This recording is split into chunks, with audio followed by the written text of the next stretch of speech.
America Meditating Radio Show. We collect wisdom, inspire each other, and empower hearts on demand 24/7. Hi everyone, I'm Sister Jenna, host of the syndicated America Meditating Radio.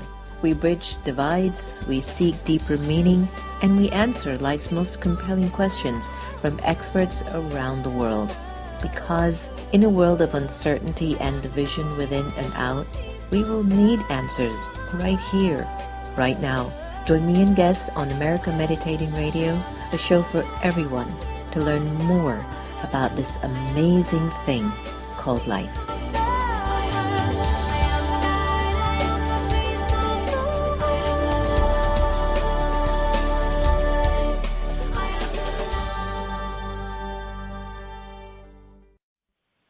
Do you like to meditate? Have you tried to meditate? Have you struggled with meditation? Why don't you visit one of the Brahma Kumaris Meditation Center? Visit brahmakumaris.org. I want to show you something. Each day around the world, 5,000 people are infected with HIV. That was over 20 years ago. Today, an estimated 1 in 5 gay men in major U.S. cities is living with HIV. So why aren't we talking about it? Today, we have the tools to make HIV history. Let's finish what we started. Because the world needs you to live. The Miracle Medical Clinic is a clinic that has been providing quality healthcare services to the Houston area since 1996. In a comfortable environment, they are dedicated to helping you live a healthy lifestyle for years to come. For more information, please call 713-464-0236 or visit us at our website at www.miraclemedicalclinic.com. The Miracle Medical Clinic, where preventive health care is waiting for you. The Meditation Museum in Silver Spring, Maryland offers a variety of courses and activities to make your life go a whole lot smoother. Located at 9525 Georgia Avenue, you will be able to experience the beautiful silence that's in the space. There are courses in Raj Yoga meditation, positive thinking, stress-free living, and personal development classes. For more information, call us at 301-588-0144 or visit us online at meditationmuseum.org. Get off the grid and step inside your heart. Sister Jenna guides you through a powerful, encouraging, and motivating meditation that allows you to let go and become aware of you. Regain strength, power, and peace.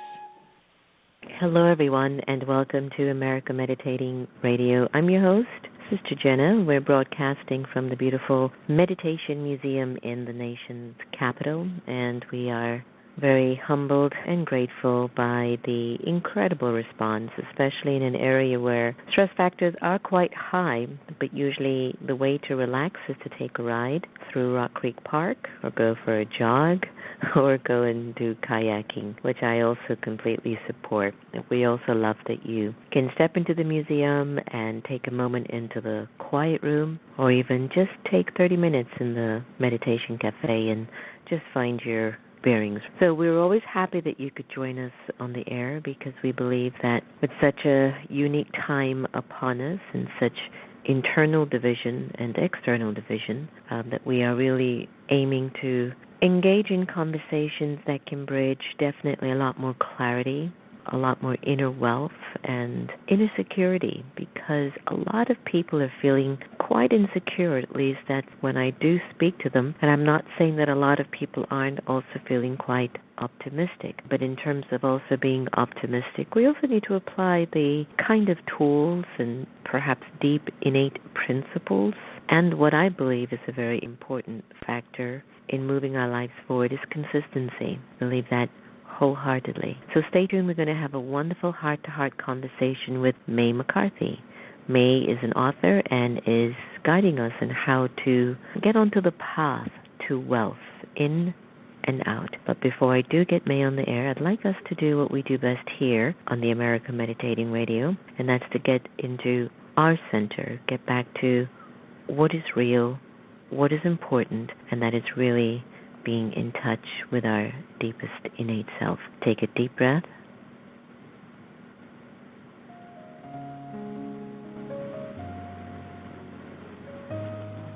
Om Shanti. The time that we choose to be aware doesn't necessarily require me to just sit and meditate. But even while I walk and move around, I can be in a meditative awareness, which is awareness of the soul, the original, eternal, imperishable being of light. For a little while, I'd like to invite you to be present, to be here, and to be now. Allow your mind to settle in the moment, to relax.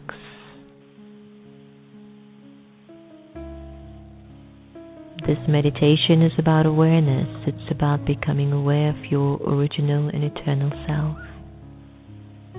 It's about connecting to your truth.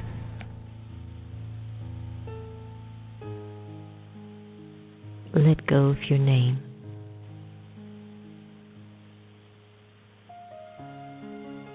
And observe yourself feeling nameless.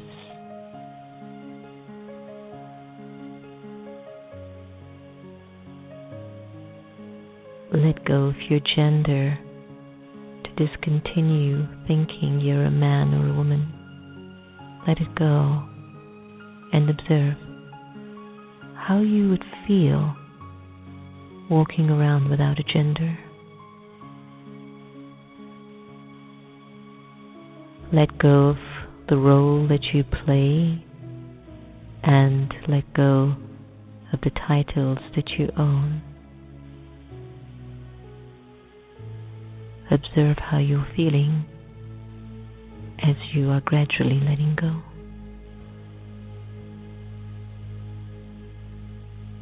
Let go of your religion and put it aside just for now.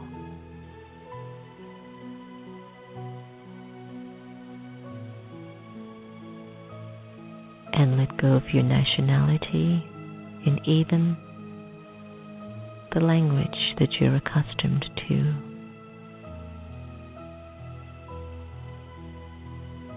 Imagine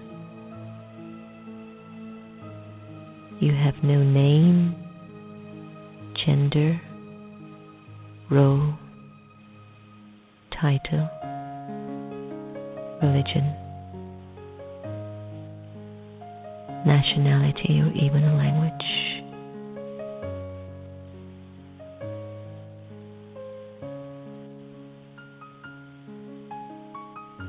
Ask yourself,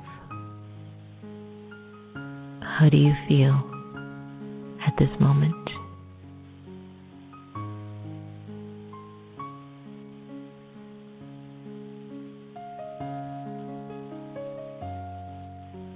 And in this feeling,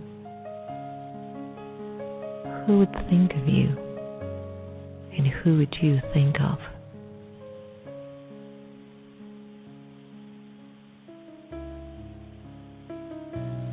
The Supreme Soul would think of you, and you, the liberated soul, would think of the Supreme. In this state of absolute freedom, I am truly who I am. A free, peaceful, pure, immortal, and eternal soul.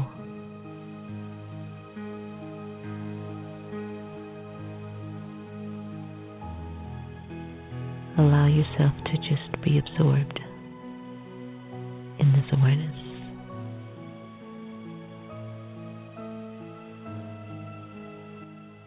At this time.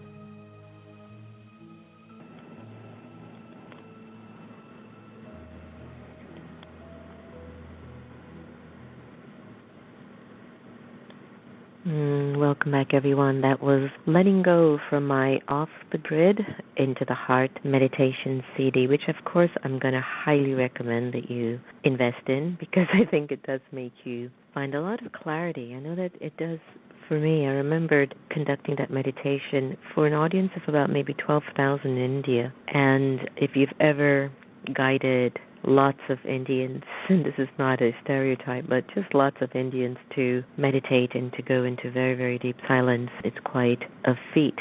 And I have to tell you, I actually achieved only hearing coughs in the room. We're proud to welcome May McCarthy. Since 1982, May has helped to start and grow 6 successful companies as large as $100 million in annual revenues.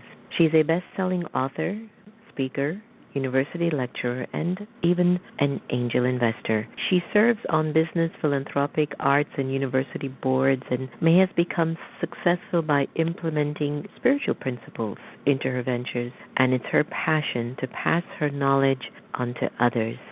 She's the author of the best-selling book, The Path to Wealth, 7 Spiritual Steps for Financial Abundance. And today, we welcome May McCarthy to the America Meditating Radio. Hello, May. Hello, Sister Jenna. So nice to connect with you. Thank you for having me. You're welcome. I'm so glad that you bring spiritual principles into wealth, abundance, entrepreneurship, because I've found that, maybe I should say back in the days, it's something that we tend to put like on the shelf or on the side, or only something that we do for just 20 minutes a day, or when we go to church on Sundays, or to a synagogue, or to a mosque, or to a temple. And I'm always moved when individuals do voice that there are important steps that we take innately, internally, in order to build inner and outer abundance. So thank you for that. You're most welcome. Mm-hmm. Now, you attribute your success to your implementation of these spiritual principles into your business ventures. I would love if you could let our listeners know a little bit about what was it that led you to this approach. Well, I believe that there are some universal principles that really transcend any and all religious traditions. I mean, they are evident whether we believe or not. And one of them is the idea of giving and receiving. To me, that's a law. And if you are giving that which you want to receive, you will receive it. And I remember witnessing that as a young child. I was the last of 10 children who was raised in Hawaii. And my dad was a surgeon, and he used to give people care when they couldn't afford it. And what he would do was mention to them, he'd look them in the eye and mention that they were valuable. They were incredibly valuable, and there was most likely something of value that they will think about later that they could exchange for him getting them well today, and that they were not to be concerned about trying to think that it was only money. And so he would care for people, and at the end of the year he would remark to his wife and his 10 children that he received so much more. We had fresh food, we had clothing, we had entertainment. We received so many different kinds of exchanges of value. And what that taught me was that I could use this wonderful flow in the universe and put my attention on what it is that I'd like to have and what I would like to experience, and start giving some representation of that in advance. If I want more money, figure out ways that I could support people even in the smallest way with money. If I want more time, find somebody that is busy or busier than I am and offer to run an errand for them or take them for a walk. And so we started to do that in my businesses as well. And I mentioned to employees, and I've had, like you mentioned, over 6 companies with thousands of employees over the last 35 years.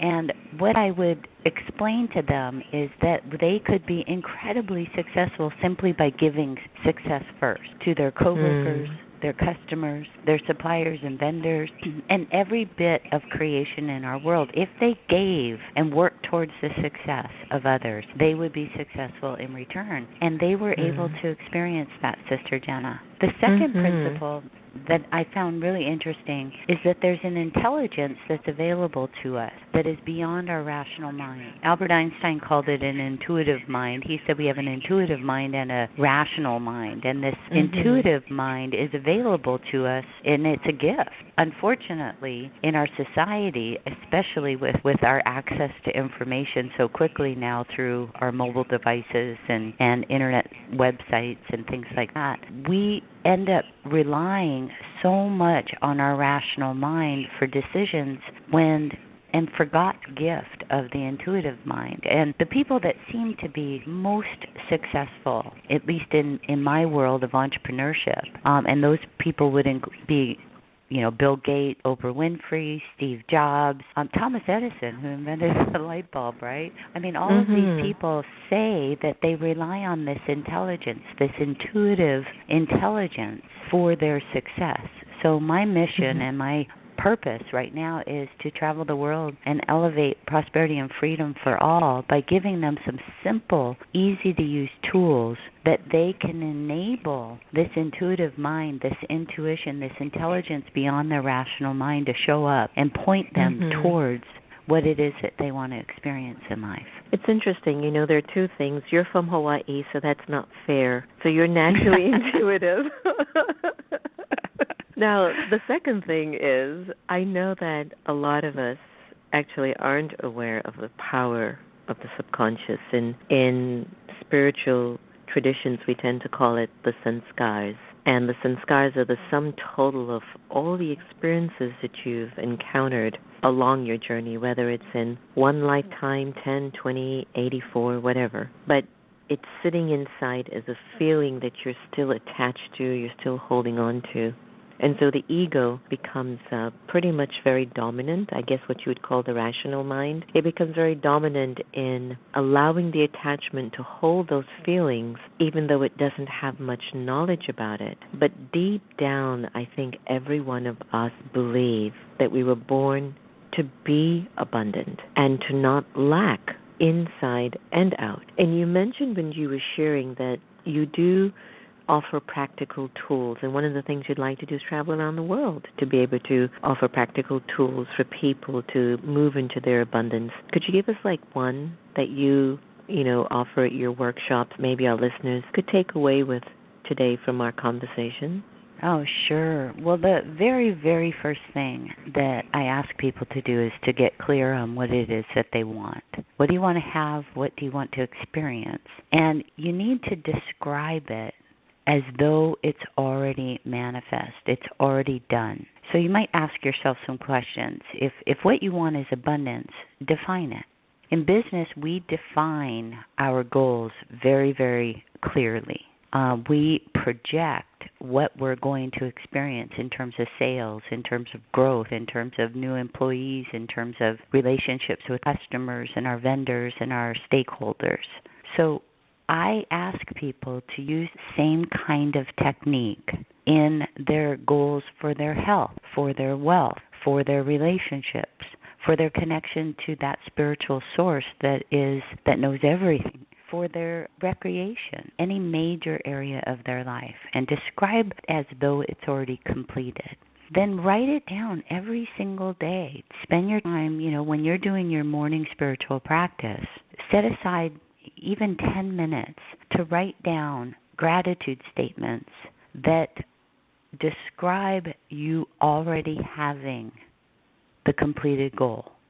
I am so grateful that I am physically fit, trim, toned, energetic, in a healthy, pain-free body, easily able to go on walks and hikes with my family and friends, and we have a great time. See, that goal is worded differently than I want to lose 10 pounds. For sure. If your goal is to want to lose 10 pounds or want to be out of debt or want to have good relationships, guess what? You've already achieved that goal. You are already wanting to have something. And your subconscious and your intuition do not need to show up to help you because you're already in a state of wanting. You've already achieved it. You don't need that help. But if you describe it as though it's already done, You write it down every morning, read it out loud so that you can anchor the meaning more fully, and close your eyes and see yourself, feel yourself in the completed goal. That will stimulate this intelligence that's beyond your rational mind to show up and point you towards possibilities that, quite frankly, seem very miraculous in their direction, and a miracle is simply an extraordinary event that happened, and we can enable more extraordinary events to happen by using these simple tools. Well, thank you for that. Well, the new year is upon us, and many of us tend to make New Year's resolution. I could remember, May, back in the 20s, I would definitely be so clear that by the end of a particular year, I would like to accomplish this, and you would see me in December looking at my checklist. And to be very frank, I remember that, let's say if it was 10 things, I swear to you, at least 6 would be accomplished, and I would feel so good. But now I find myself that I've not made a New Year's resolution in quite some while. I think sometimes I find myself just really allowing what I have learned the year before to roll over, knowing that it's going to create something that's going to be as good as it was maybe last year, if not better. Could you share what might be some actions that we can perhaps take to ensure success? Let's say for folks who still do make a lot of New Year's resolutions and really want to stick to it this year. Any ideas or any suggestions that you have? Oh, you brought up some great points in what you just said. And I, too, believe that goal attainment strategies, working towards the life that we want to live, should not be reserved for just once a year. The most important part of achieving what you want and a life that you desire is consistency. I believe that when you revisit your goals on a daily basis, you're going to have a much, much better success rate. And I'd love to coin the phrase that repetition reaps rewards, and that's for a couple of reasons. If you start out your day doing your spiritual practice and revisiting your goals as though they're already completed, you're programming your brain to look for opportunities to make those statements true, and we've all proved that. I mean, think about the last time, you bought a big item or maybe even a car. Most people, when they're thinking about buying a car, they think about the different models, they narrow it down, they go and test drive a car, they talk to their friends about a car, they start to actually make the car their own before they ever buy it. Then they start seeing that car driving around everywhere on the road, and they never noticed it before. And that's a pretty common experience for many of us. Well, that's what we're trying to do with goals, with resolutions, with desires in every area of your life. So revisiting them every single day will help stimulate your awareness of possible steps that you can take towards achieving that goal. The second thing that's really important is to understand how your brain works. Science is catching up to spirituality. And we know that we come to this point in our life with all of our past experiences, our beliefs, and our behaviors. Well, in science, in our brain, what they've been able to show is that we have these very strong neural pathways, the ones that are tied to our very, very strong beliefs and behaviors, maybe things that we've learned throughout our previous lifetimes, maybe things that we've learned since we were a little kid as taught by our parents in our community. These are very, very strong beliefs, and they're almost like these really deep grooves in our mind. In our brain. Physical grooves. And the good news about that is that through repetition, we can create new beliefs. So in addition to this repetition reaping rewards and describing what it is that we want as though we already have achieved it with gratitude, my recommendation is to go out and make familiar to you the kind of success that you want to have. I have a friend of mine who is a scientist. She's a brilliant scientist. And she decided after taking one of my workshops that she wanted to sing and get paid for it. And she is the one, ever since she was a little girl, she's always been the one with the beautiful voice in her family. And all of the family and community parties, she was always asked to sing. And when she was in high school, she told her parents that she was going to be a professional singer. And they, as well as all of her friends and other community friends, told her that that was a foolish idea, that you can't make a living being a professional singer, and completely killed that dream and told her she needed to get a sensible degree and a sensible job. So she did. Oh, no. Now she's trapped and bored.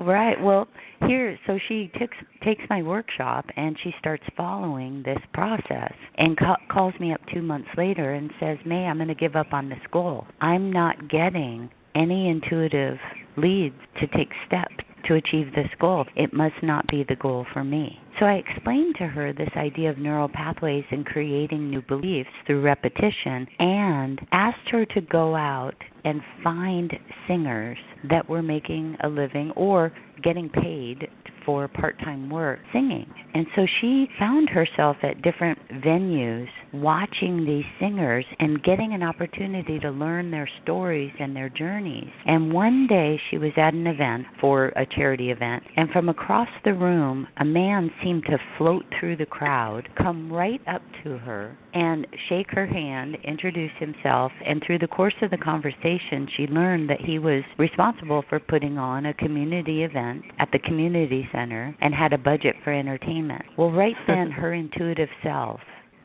through her gut, was just yelling at her, saying, tell him you're a singer. Tell him you're a singer. So she blurted that out, and she was invited to do an audition, and she got her first paying part. But she had to make what she wanted familiar and welcome, and that required her to take some action and go out and see and meet people that were doing the things that she wanted to do. So writing it down every day, revisiting your goals on a daily basis, and proactively going out and making what you want welcome. The same thing happened to me when I was writing a book.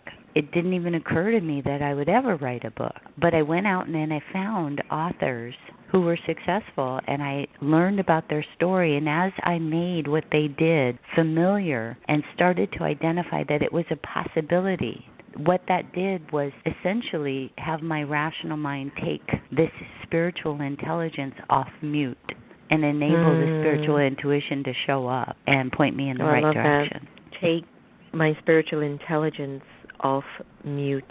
I really like that one a lot. You know, while you were sharing about the power of intuition and gut feeling, have you ever experienced where along the way there are times it was a lot more acute, and there are times where it's quite dense, like stuff in your life gets in your way, or I don't know what it is that sometimes we do, but sometimes the intuition also goes back on mute. Any advice about how to turn that back on, especially when you've trusted it so much, but then it goes back to sleep or something? Yeah, the way that you do that is you continue to be awake and aware.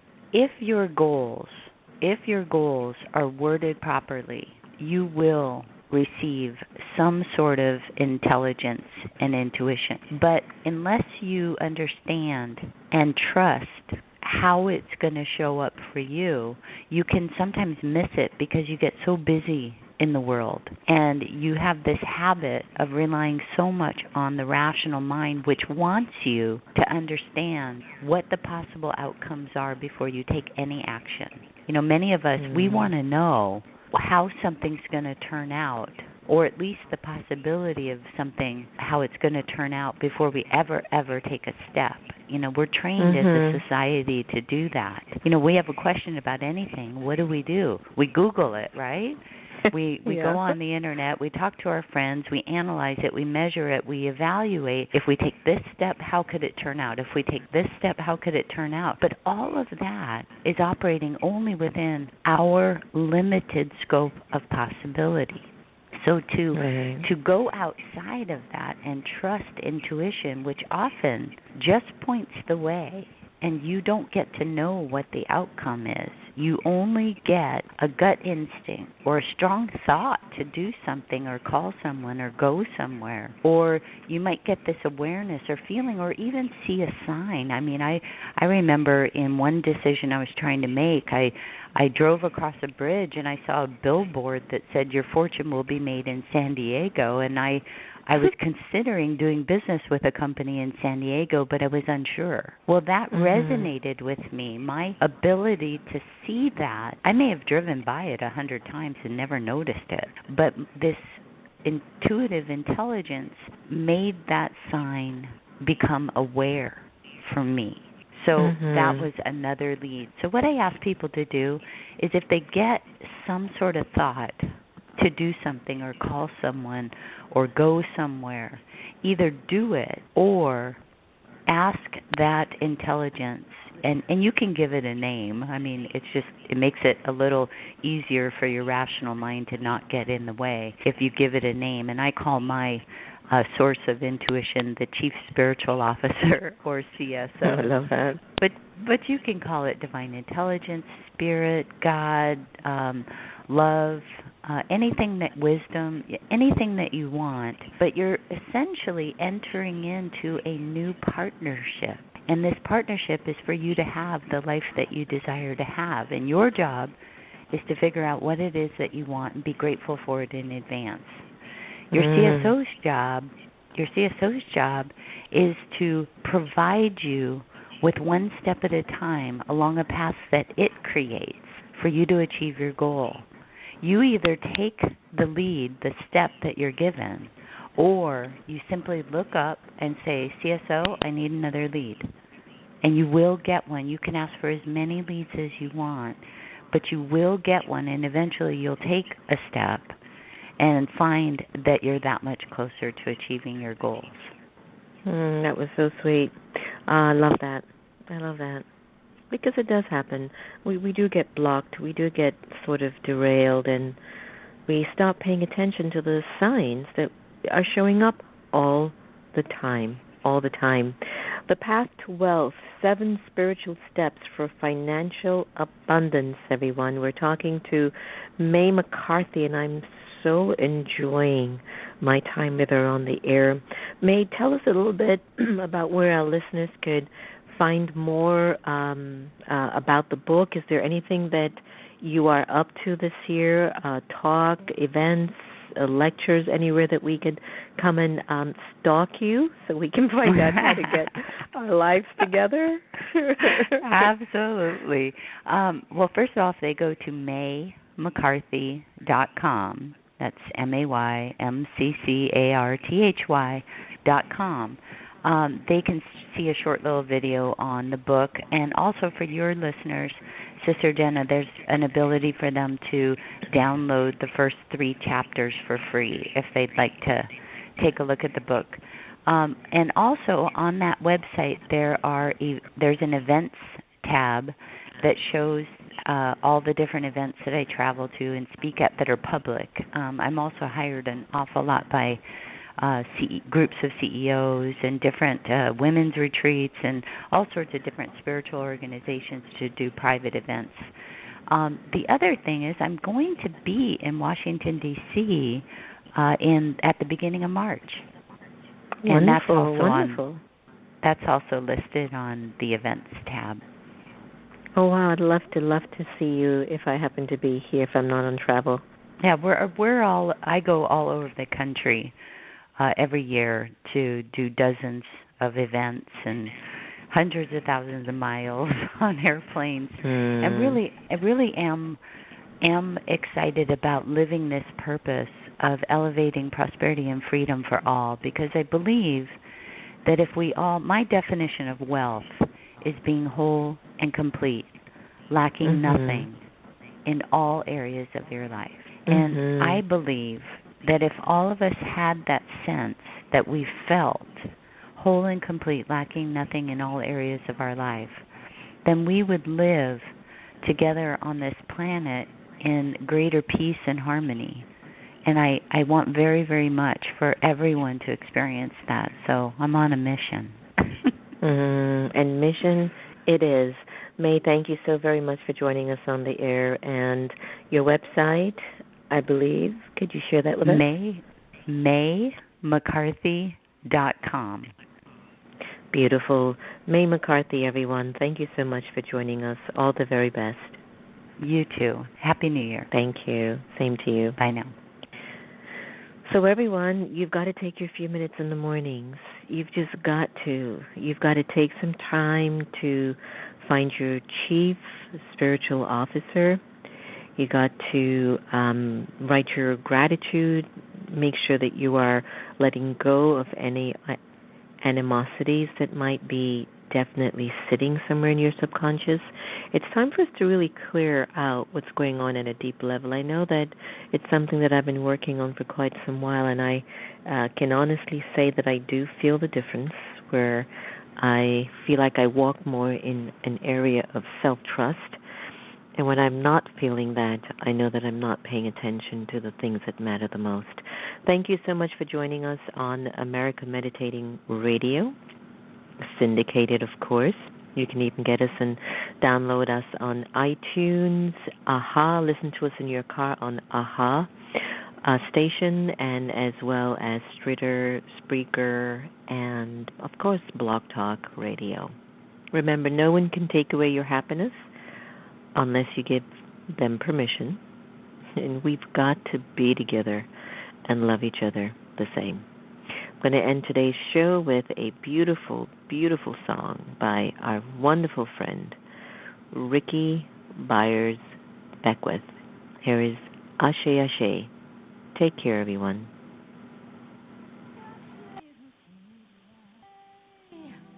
My life is good. Ashe, Ashe. My life is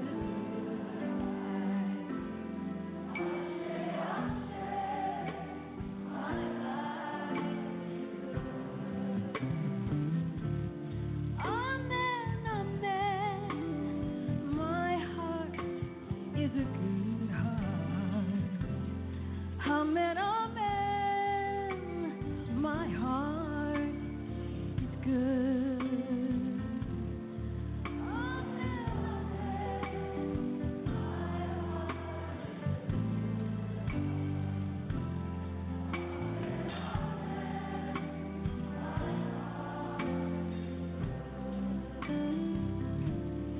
hallelujah. My thought is a pure thought. Hallelujah. My thought is pure. Hallelujah. My thought is pure. Hallelujah.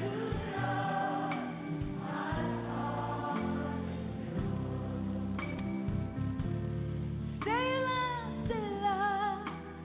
My way is a peaceful way. Selah, Selah. My way is peace. Selah, Selah. My way is a peaceful way. Selah, Selah.